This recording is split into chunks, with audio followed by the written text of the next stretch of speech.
네, 오늘 우리가 함께 읽었던 본문은 참 설교하기 싫은 본문 중 하나입니다. 다윗이 사고를 쳐도 아주 제대로 치는 내용이 나타나고 있죠. 다윗의 역사를 다루고 있는 성경의 양은 실로 방대합니다. 가장 많은 지분을 차지하고 있는 것이 바로 다윗의 이야기인데요. 그 다윗의 이야기 중에 가장 유명한 두 가지 사건을 꼽으라고 하면 첫 번째는 골리앗 사건일 것이고 두 번째는 바로 오늘 본문에 나타나는 밧세바와의 사건일 겁니다.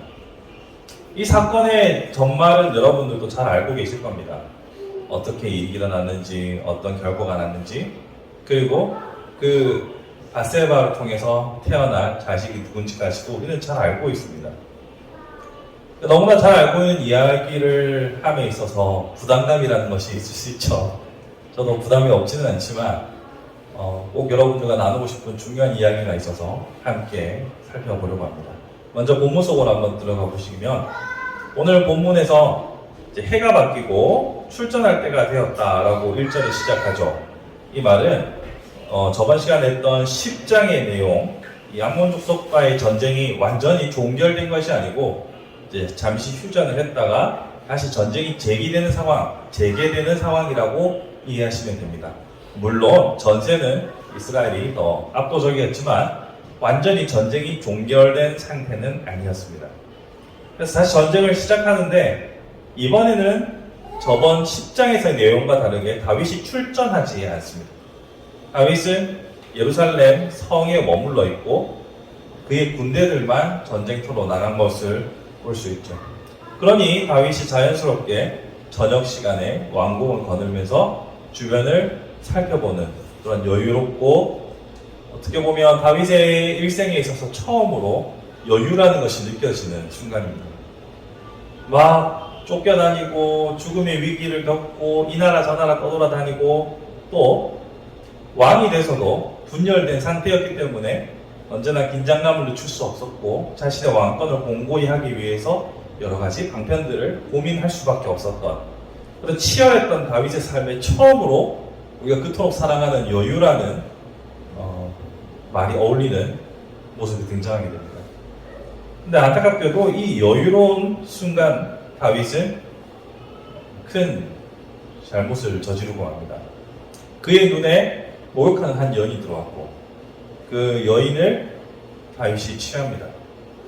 이때 다윗이 취했던 여인은 왕이니까 누구든지 아내로 맞을 수 있겠지라고 우리가 역사적으로 역사의 어떤 경험을 통해서 역사에 대한 우리 지식을 통해서 쉽게 생각할 수도 있지만 여기는 하나님께서 통치하시는 나라의 대리자로서의 왕이기 때문에 이러한 행위 자체는 결코 용인될 수 없는 일이었습니다.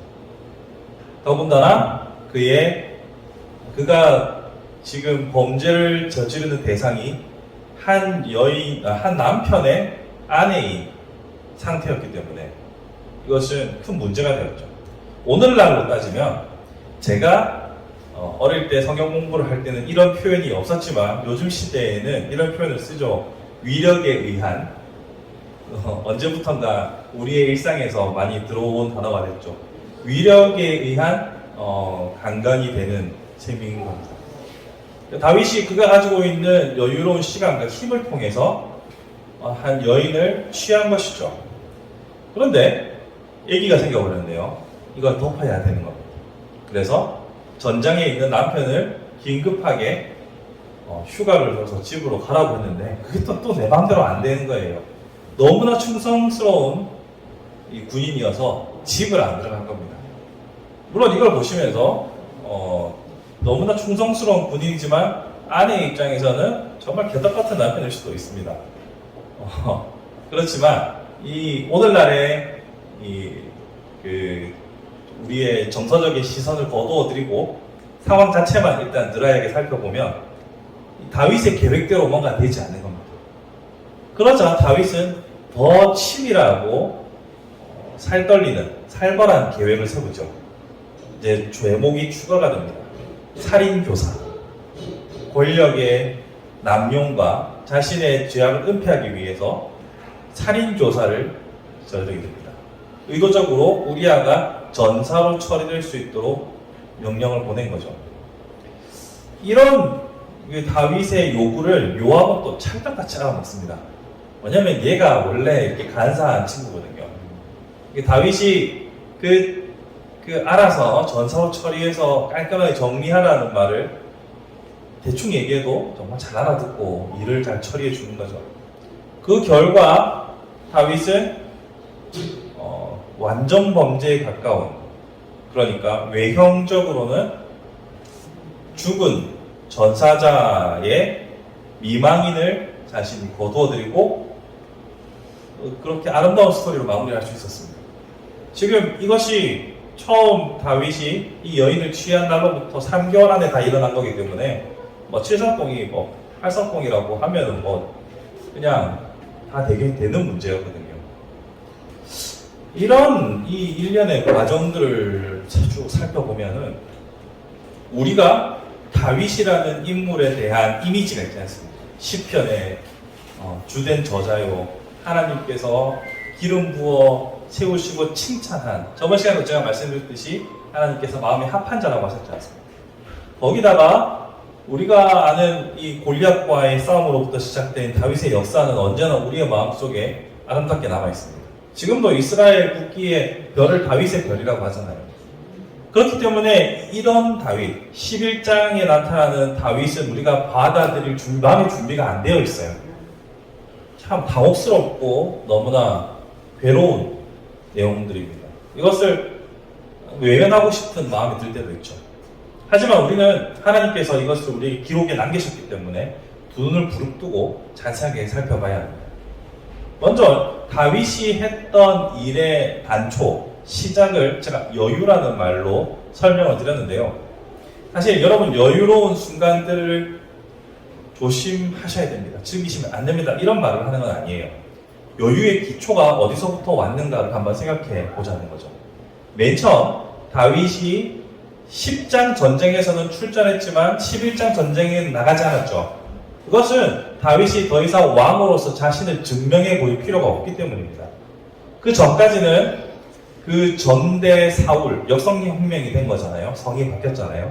그러니까 베냐민 지파에서 유다 지파로 바뀐 거니까 다윗은 자신의 존재감을, 요즘 표현하면 존재감을 뿜뿜해야 되는 겁니다. 자신을 증명해야 되는 겁니다. 그러니까 열정적으로 뛰어다녔고 열정적으로 싸웠습니다. 그리고 또 실제로 그렇게 여유를 부릴 만한 상황도 아니었고요. 하지만 이제는 그가 수도도 옮겼죠. 전쟁에서도 이겼습니다. 그리고 왕궁도 짓고 자신의 첫 번째 아내였던 사울의 딸도 자신이 데려왔습니다. 이 모든 조건들이 다 갖춰졌고 다윗은 이제 더 이상 자신을 증명할 필요가 없는 완전한 왕이 되었습니다. 그때 여유가 생긴 거죠. 이것을 다른 말로 하면 우리가 입지가 굳건해지고 권력이 정점에 이르렀을 때 다윗이 넘어졌다. 이 말은 우리가 범죄하고 우리가 넘어지고 실수하는 것은 우리가 할 수 있는 능력 범위 내에서만 나타납니다. 여러분이 막 400억 횡령, 뭐 1000억 횡령 이런 거 하실 수 있습니까? 내 능력 밖의 일이죠. 우리가 범죄하는 것은 우리의 능력 안에서의 일입니다. 다윗은 제가 권력이라고 말씀드렸지만 다른 말로 표현하면 우리가 할 수 있는 능력 범위 안에서 우리의 모든 죄가 일어납니다. 물론 살인 같은 경우는 우리가 차치하고요. 교통사고나 이런 거 차치하고, 사실 우리가 지른 모든 죄들은 우리의 능력 범위 안에서 다 나타납니다. 여러분이 할 수 없는 범죄는 여러분들이 할 수 없습니다. 여러분이 할 수 없는 죄는 여러분의 해당 사항이 되지 않습니다. 그러니까 여러분의 능력 범위 안에서 죄가 일어나게 되고요. 두 번째로, 여러분의 능력 범위 안에서 일어난 죄가 여러분들이 덮으려고, 가리려고 하면서 점점 더 일이 커지게 되는 거예요. 다윗이 처음 이 일이 일어났을 때 정직하게 일을 해결했다면 살인까지 나진 않았겠죠. 엄밀하게 따지면 우리아만 죽은 게 아닙니다. 우리아와 함께 있던 병사들까지도 여럿 죽었습니다.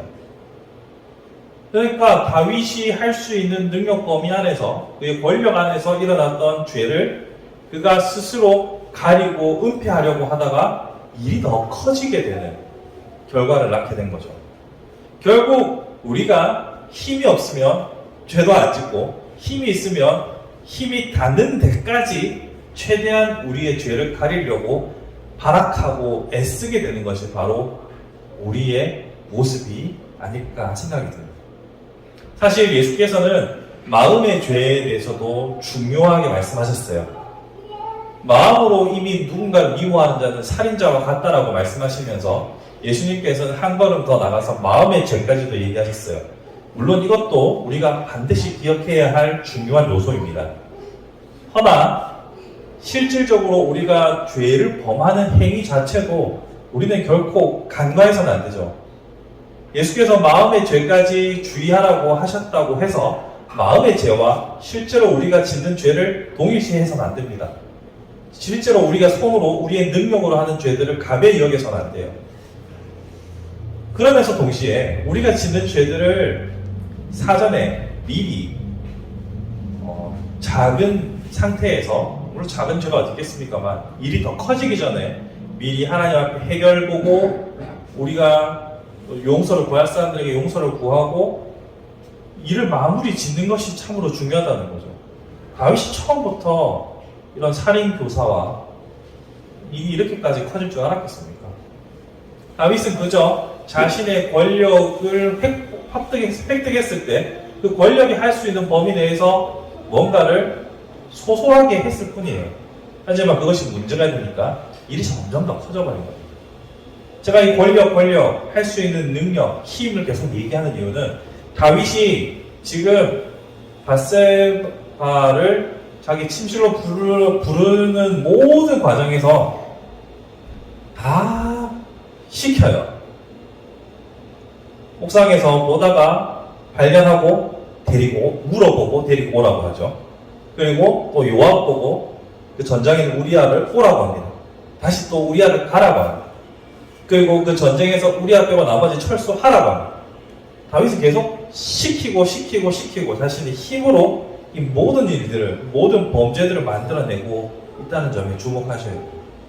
그러니까 결국 우리가 할 수 있는 범위 내에서 문제가 일어나고, 할 수 있는 범위가 한계에 다다를 때까지 우리는 최선을 다해서 범죄를 은폐하려고 할 수밖에 없는 것이 우리의 연약한 인생이라는 것을 다시 한번 돌아보게 되는 거죠. 다음 주에 다루겠지만 결국 나아가 선지자가 하나님께서 그를 깨닫게 하시고 눈을 뜨게 하셨을 때 비로소 멈췄죠.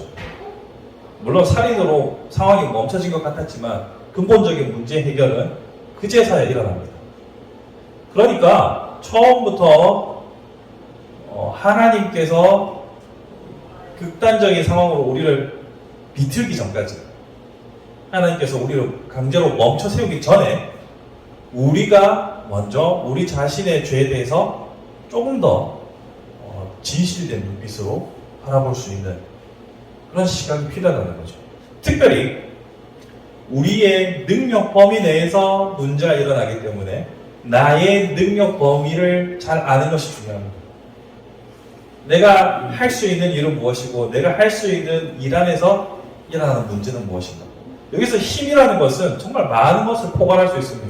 돈도 하나의 힘이고요. 우리의 건강도 하나의 힘이고, 우리가 할 수 있는 사회적 지위도 힘이고, 우리의 말도 힘입니다. 우리가 물리적으로 생각해보면 에너지는 정말 많은 것들, 위치 에너지도 있고, 운동 에너지도 있고, 질량이 가지고 있는 에너지도 있고 많잖아요. 그렇게 잘 생각해보면 내 범죄는 어차피 내 에너지 안에서 일어나는 것이기 때문에 내가 할 수 있는 범위 내에서 내가 주목하고 조심해야 할 죄는 무엇인지를 첫 번째로 잘 살피는 것이 중요하고요. 두 번째로는 죄가 발생했을 때는 그것을 덮기 위해서 일을 점점 키우는 것이 아니라 그 자리에서 바로 하나님 앞에 엎드려지는 것이 중요합니다.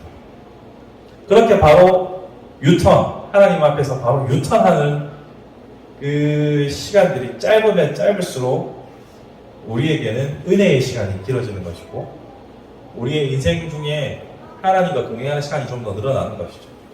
뿐만 아니라 오늘 노집사님께서 찬양으로 성령에 관련된 찬양을 많이 준비해 오셨는데, 성령 하나님께서는 거룩하신 분이기에 우리가 유턴을 하기 전까지 죄의 상태에 머물러 있을 때는 성령께서 우리와 동행하지 않으십니다. 침묵하시죠. 철저하게. 우리가 유턴해서 하나님께로 돌아서고 우리 죄의 문제를, 하나님께서 내게 주신 이 에너지를 내가 잘못 사용했습니다 라고 회개하기 전까지는 우리는 성령의 9가지 열매는 우리의 삶에서 나타날 수 없다는 점을 기억하셔야 됩니다. 이야기가 나온 김에 성령의 9가지 열매를 더 생각해보면, 성령께서 우리 마음에 감동 감화를 주셔서 일어나는 자연스러운 9가지 열매가 아닌 이 9가지 열매는 다 가식입니다. 사랑과 희락과 화평과 온유와 자비와 양선과 충성과 온유와 절제, 이런 것들이 성령께서 주시는 자발적인 마음으로 일어난 것이 아니라면 결국은 다 가식입니다. 그러면 내 가식의 모든 결과물들은 주께서 난 도무지 알지 못한다고 하실 것이고, 내가 애쓰며 수고했다고 생각하는 이 성령의 9가지 열매가 가식으로 바닥에 떨어지는 그 비참함을 면하려면 성령의 사람이 되어야 되는 것이고, 성령의 사람이 되기 위해서는 죄의 문제를 바르게 해결해야 합니다. 그렇기에 첫 번째로 나의 능력을 확인하고 그 안에서 일어날 수 있는 범죄들을 기억하고, 범죄는 초창기에 싹을 잘라 유턴을 해야 된다라는 말씀을 드리는 겁니다. 말씀을 정리해 보겠습니다. 다윗의 범죄는 요즘 신문기사의 표현을 따르면 권력형 범죄였습니다. 그러니까 자신의 능력 안에서 일어나는 일이라는 거죠. 여러분의 능력 안에서 일어날 수 있는 일이 무엇인지를 살펴볼 수 있는 눈, 그것이 바로 지혜입니다. 그리고 자신의 문제를 살펴보고 동시에 남의 시선이 두려워서, 혹은 내가 입을 손해가 두려워서, 혹은 나의 이 능력치가 사라지는 것이 두려워서 계속해서 죄를 더 키우는 것이 아니라 즉시로 하나님 앞으로 유턴해서 성령의 사람으로 살아갈 수 있는 저와 여러분의 복된 삶이 되기를 주님의 이름으로 축복합니다.